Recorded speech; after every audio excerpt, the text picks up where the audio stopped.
الحمدللہ نحمدہ و نصلی علی رسول الکریم اما بعد اعوذ باللہ من الشیطان الرجیم بسم اللہ الرحمن الرحیم رب زدنی علما رب زدنی علما سبحانک لا علم لنا الا ما علمتنا انک انت العلیم الحکیم سبحان ربک رب العزت عما یصفون والسلام علی المرسلین والحمدللہ رب العالمین یا رب صلی وسلم دائما ابدا علی حبیبک خیر الخلق کلہم جو دنیا اہل دنیا کو بسی معلوم ہوتی ہے نظر والوں کو یہ اجڑی ہوئی معلوم ہوتی ہے۔ سبحان اللہ، ماشاءاللہ۔ میرے واجب الاحترام دوستو بزرگوں، دنیا بنانے والے نے اس کو دھوکے کا گھر کہا ہے، مچھر کا پر کہا ہے۔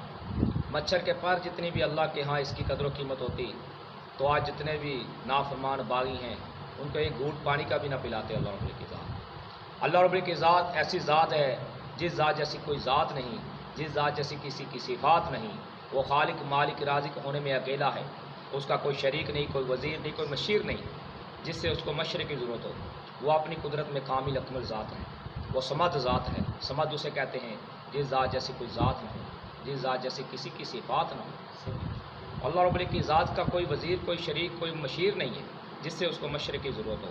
اللہ رب کی ذات نے کل کائنات کو بنا کر یوں ہی نہیں چھوڑ دیا، ساری کائنات اللہ کے قبضہ قدرت میں ہے۔ ان اللہ علی کل شیء قدیر۔ سبحان اللہ۔ اور ساری کائنات کے انسانوں کی، حیوانوں کی، درندوں کی، پرندوں کی ضرورتیں پوری کرنے والی ذات تن طرح اللہ کی ذات ہے، واللہ خیر الرازقین۔ سبحان اللہ۔ اللہ رب کی ذات فرماتے ہیں کہ ہر جاندار کا رزق آسمان میں ہے۔ یہ ہماری نظر کا دھوکہ ہے کہ یہ دکان میں ہے، کھیتی میں ہے، تجارت میں ہے، وزارت میں ہے، صدارت میں ہے۔ نہیں نہیں، یہ سارے نقشے ہیں، یہ سارے سبب ہیں، یہ رب نہیں ہے۔ جب تک ہمارا یقین رب کے اوپر نہیں آئے گا اس وقت تک ہمارا یقین ہم دھوکے میں ہیں، ہمارا یقین ویسا بن نہیں سکتا کلمے کے مطابق۔ کلمے والا یقین جو ہے وہ جنت میں لے کے جانے والا ہے، اور کلمے کے بغیر جو یقین لے گیا غلط یقین تو وہ جہنم کی طرف لے کر جانے والا ہے۔ غلط یقین کی بنیاد پر مسلمان چوری کرتا ہے، ناپ تول میں کمی کرتا ہے، سود جھوٹ پہ کاروبار کرتا ہے، لوگوں کے حق مارتا ہے، اپنے بہن بھائیوں کے بھی حق مارتا ہے۔ تو اللہ رب کی ذات حقیقی ذات، اللہ کی صفات حقیقی صفات، اور ایسے اللہ رب کی ذات ہے سمیع البصیر۔ اللہ رب کی ذات فرماتے ہیں کہ اللہ رب کی ذات فرماتے ہیں کہ ایمان والے تو وہ ہیں جن کی نظریں غیر محرموں کے اوپر پڑتی ہیں، اپنی نظروں کو جھکا لیتے ہیں۔ اور اللہ رب کی ذات فرماتے ہیں کہ تمہارے دل میں اٹھنے والی بات کو بھی میں جانتا ہوں، تمہاری نظروں کی خیانت کو بھی میں جانتا ہوں۔ سبحان اللہ۔ اور حیا کا تعلق اللہ کے ساتھ ہے، مخلوق کے ساتھ نہیں ہے۔ جو خالق کے سامنے برائی کر رہا ہے حقیقت میں وہ مجرم ہے۔ جو مخلوق سے ڈرتا ہوا، لوگوں سے ڈرنے کے خوف سے وہ چھپ کر گناہ کر رہا ہے، وہ بڑا مجرم نہیں ہے۔ بڑا مجرم وہ ہے کہ جو خالق سے ڈرتا نہیں ہے، مخلوق سے ڈرتا ہوا برائی کرتا ہے۔ تو جب حیا جاتا ہے تو اس کے ساتھ ایمان بھی چلا جاتا ہے۔ تو ایمان سے یعنی کہ حیا کا تعلق ایمان کے ساتھ ہے۔ تو اللہ رب کی ذات نے فرمایا ایمان کی جگہ کون سی ہے؟ اولئک کتب فی قلوبہم الایمان۔ اللہ رب کی ذات نے فرمایا تمہارے دلوں کی صفائیاں کر کے میں نے ایمان تحریر کیا ہے، نقش کر دیا ہے۔ اور پھر اللہ رب کی ذات نے فرمایا لقد من اللہ علی المؤمنین، میں رب نے قسم کھا کر کہہ دیا ہے کہ میں نے ایمان والوں کے اوپر بڑا احسان کیا ہے۔ اور اللہ رب کی ذات نے وہاں 4 قسمیں کھائی ہیں، وَتِينٍ وَزَيْتُونٍ وَطُورِ سِينِينَ وَهَٰذَا الْبَلَدِ الْأَمِينِ۔ سبحان اللہ۔ اللہ رب کی ذات میں قسم ہے زیتون کی، طور سینا کی، امن والے شہر کی، تیری جان کی قسم ہے سبحان اللہ۔ کہ میں نے انسان کو بہت احسن، بہت بہترین پیدا کیا ہے۔ اور اللہ رب کی ذات نے کل کائنات دے کر احسان ہی جتلایا، اپنا محبوب، اپنا پیارے محبوب صلی اللہ علیہ وسلم خاتم النبیین وجہ کائنات رحمت للعالمین بیچ کر احسان جتلایا ہے کہ ان میں اپنا محبوب بیچ کر میں نے بہت بڑا احسان کیا۔ تو ہم ایک رحمت کا بھی شکر ادا نہیں کر سکتے۔ اللہ رب کی ذات نے ہمیں جان دی، مال دیا، صحت دی، اتنی اتنی بڑی نعمتیں دیں، ہم ایک نعمت کا بھی شکر ادا نہیں کر سکتے۔ عقل مند جناب شعر وہ ہے کہ جو موت سے پہلے موت کی تیاری کر لے، حدیث شریف کا مفہوم ہے، اسے عقل مند کہا ہے۔ نہ کہ وہ عقل مند ہے کہ جو موت سے پہلے دنیا کٹھی کر لے، ناپ تول میں کمی کر کے، سود جھوٹ پہ کاروبار کر کے دنیا بنا کر چلا گیا، آخرت اس کی برباد ہوگی۔ دنیا تو بن گئی، آخرت برباد ہو گئی۔ تو اصل کلمے والا یقین ہے کہ لا الہ الا اللہ، کہ اللہ سے سب کچھ ہونے کا یقین، اور مخلوق سے اللہ کے حکم اور ارادے کے بغیر کچھ نہ ہونے کا یقین، یہ لا الہ الا اللہ والا یقین ہے۔ اور محمد مصطفیٰ صلی اللہ علیہ وسلم آگے آتا ہے محمد رسول اللہ کہ غیروں کے طریقوں پر چل کر ناکامی کا یقین، اور محمد مصطفیٰ صلی اللہ علیہ وسلم کے مبارک طریقوں پہ چل کے 100% دونوں جہانوں میں کامیابی کا یقین، یہ ہمارے دلوں کے اندر ہے۔ اصل کلمے کی بنیاد ہی یہی ہے کہ لا الہ الا اللہ یقینوں کی تبدیلی، محمد مصطفیٰ صلی اللہ علیہ وسلم محمد رسول اللہ یہ طریقوں کی تبدیلی ہے۔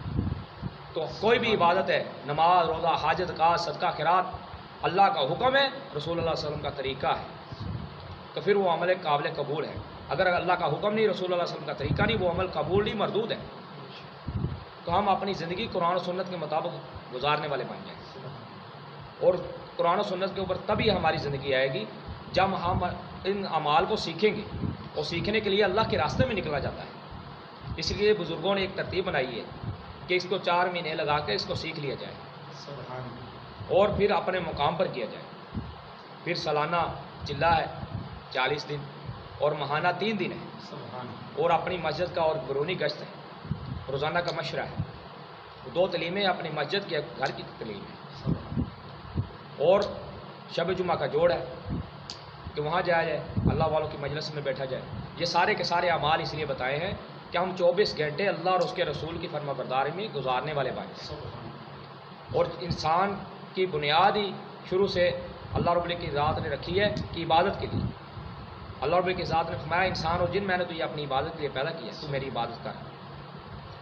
تو سب ساتھی اس کا ارادہ کرتے ہیں نا کہ ہم اس دین کو سیکھیں گے اللہ کے راستے میں نکل کر، اور دوسروں تک بھی پہنچائیں گے۔ اللہ رب العزت کی ذات نے کامیاب طبقہ کون ہے اس سے بتا رہی ہے کہ 100% کامیاب لوگ کون ہیں۔ اللہ رب العزت کی ذات فرماتے ہیں والعصر ان الانسان لفی خسر الا الذین آمنوا وعملوا الصالحات وتواصوا بالحق وتواصوا بالصبر۔ سبحان اللہ، یہ 100% طبقہ کامیاب ہے کہ قسم عصر کی زمانے کے سارے کے سارے لوگ خسارے میں ہیں، مگر جو وہ ایمان لے کر آئے، اور ایمان لانے کے اوپر بھی ابھی بس نہیں کی، ابھی بھی یہ خطرے میں ہے۔ وعملوا الصالحات، اور نیک کام کیے، وتواصوا بالحق کی، اور آگے بھی دوسرے اپنے گھر والوں کو، اپنے باہر والوں کو، اپنے عزیزوں دوستوں کو کہا کہ تم بھی نماز پڑھو، دین پر چلو۔ اور اس کے بعد بھی ابھی بھی خطرے میں ہے کہ اتنا کچھ کرنے کے بعد بھی کہ وتواصوا بالحق وتواصوا بالصبر۔ اللہ رب العزت کی ذات نے فرمایا کہ جو اس کے اوپر صبر کیا اس نے، یہ 100% طبقہ کامیاب ہے کہ جو اس کو اپنوں سے بیگانوں سے تکلیف پہنچی دین کو پھیلاتے ہوئے۔ تو سب ساتھیوں کا ارادہ ہے نا کہ ہم دین کو سیکھیں گے، دوسروں تک پہنچائیں گے۔ تو یہ سارے نبیوں کا سنت عمل ہے، رسول اللہ صلی اللہ علیہ وسلم کا خاتم النبیین کا سنت عمل ہے۔ تو اللہ رب العزت کی ذات نے فرمایا تو بہترین امت لوگوں کو نفع رسانی کے لیے نکالے گئے ہو، بھلے کام کو حکم کرتے ہو، برے کام سے منع کرتے ہو، کہ اللہ پر ایمان رکھتے ہو۔ اس سے بہتر بھلی کس کی بات ہو سکتی جو لوگوں کو اللہ کی طرف بلائے، حق بات کہے، نیک کام کرے، کہے میں عام مسلمانوں میں سے ہوں۔ اور آخری حدیث سناتے ہوئے میں آپ سے اجازت چاہوں گا کہ رسول اللہ صلی اللہ علیہ وسلم کی حدیث شریف کا مفہوم ہے کہ تم اپنی 2 چیزوں کی ضمانت دے دو، جنت کی ضمانت میں محمد صلی اللہ علیہ وسلم کو، تو 2 گھونٹوں کے درمیان میں آنے والی زبان کی اپنی ضمانت دے دو، اور 2 ٹانگوں کے درمیان میں آنے والی شرمگاہ کی ضمانت تم دے دو، جنت کی ضمانت میں محمد صلی اللہ علیہ وسلم دے دو۔ اور تم میں سے بہترین مسلمان وہ ہے جس کی زبان اور ہاتھ سے دوسرا مسلمان محفوظ رہے۔ سبحان اللہ۔ السلام علیکم۔